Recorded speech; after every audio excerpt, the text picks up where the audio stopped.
जय श्री कृष्णा। आज मैं आपको ज्योतिष में एक महत्वपूर्ण ग्रह की जानकारी देने जा रहा हूं कि उसके बुरे होने पर आपकी कुंडली में उसके बुरे होने पर आपको क्या करना चाहिए। इस ग्रह का नाम है बृहस्पति, गुरु। और आप बखूबी जानते हैं कि बृहस्पति जो थे वो देवताओं के गुरु रहे हैं। जैसे शुक्राचार्य यानी कि शुक्र ग्रह, शुक्राचार्य राक्षसों के गुरु थे। यहां मैं आपको यह बता देना चाहता हूं कि सबसे अच्छा ग्रह यही माना जाता है जो राजयोग बनते हैं, ज्ञान विद्या से संबंधित जो योग बनते हैं, अच्छे स्वास्थ्य से संबंधित, अच्छे पूजा पाठ से संबंधित, अच्छी नौकरी व्यवसाय, समाज में मान सम्मान से संबंधित, माता पिता से अच्छे रिश्ते, वाहन मकान भूमि आदि के सुख, ये सभी अच्छी व्यवस्थाएं गुरु ग्रह के अच्छे संयोग और कुंडली में अच्छे स्थान पर बैठे होने से हमें मिलते हैं।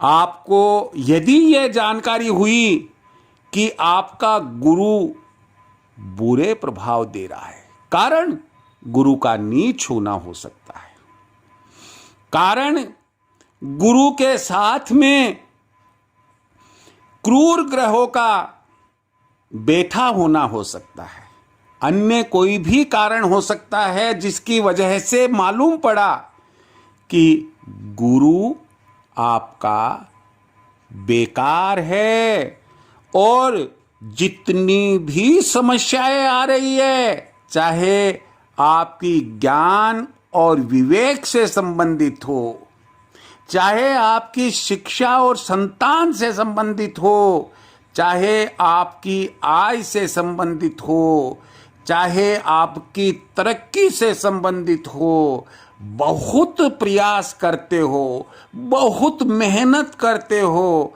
लेकिन द्वार तक सफलता आते आते वापस पीछे चली जाती है। मानकर चलिएगा कि आपका गुरु कहीं न कहीं कमजोर चल रहा है। ऐसी स्थिति में हमें क्या करना चाहिए कि ताकि हमें अपने कर्मों का अच्छा फल मिल सके। तो इसी संबंध में मैं आपको अभी जानकारी दूंगा। मैंने पिछले वीडियोस तक आपको कई बार मैं ये नहीं कह पाया कि भाई अगर मेरे चैनल को आपने सब्सक्राइब नहीं किया तो भाई देखो, आप जानते हो कि सब्सक्राइब करने से मेरे जो वीडियोस है वो आपको प्राप्त होते हैं, देखने सुनने को मिलते हैं। आप बेल आइकन भी प्रेस करें और अगर आपको किसी भी दृष्टि से अच्छा लगता है, आप अपने मित्र रिश्तेदार को शेयर करें। यदि आपका कोई प्रश्न हो कमेंट बॉक्स में लिखें। चलो मैं अब आपको आगे बताता हूं कि गुरु के अच्छे ना होने पर आपको क्या करना चाहिए। बहुत सरल सरल उपाय यहां मैं आपको बताने जा रहा हूं। पहला सरल उपाय तो यही है कि आप गुरुवार का व्रत रखें। भगवान विष्णु का गुरुवार का व्रत रखे अगला उपाय, आप भगवान विष्णु की आराधना करें, महामंत्र ओम नमो भगवते वासुदेवाय का जप करें। अगला उपाय, आप केले की पूजा करें। अगला उपाय, यदि आप फाइनेंशियली फुर्सत में हैं तो आप अपनी तर्जनी अंगुली में सोने में, गोल्ड में पुखराज की अंगूठी बनवाकर धारण करें। मान लो फाइनेंशियल क्राइसिस चल रही है या किसी कारण से अभी फुर्सत में नहीं है, तो हल्दी की साबुत गांठ को ताबीज बनाकर दाहिने हाथ के बाजू पर बांध ले। पीले वस्त्र में पीले धागे से बांधे आप। गुरुवार के दिन बांधे आप। ईशान कोण की तरफ मुंह रखकर यह हल्दी का ताबीज बांधना है। और यही बात लागू होती है पुखराज की अंगूठी के संबंध में। ताबीज बांधते समय ओम नमो भगवते वासुदेवाय का जप अवश्य करें। अगला उपाय है कि आप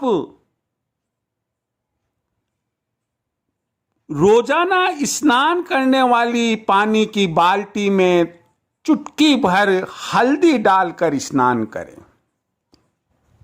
अगला उपाय है कि गुरुवार को आप पीले वस्त्र धारण करें।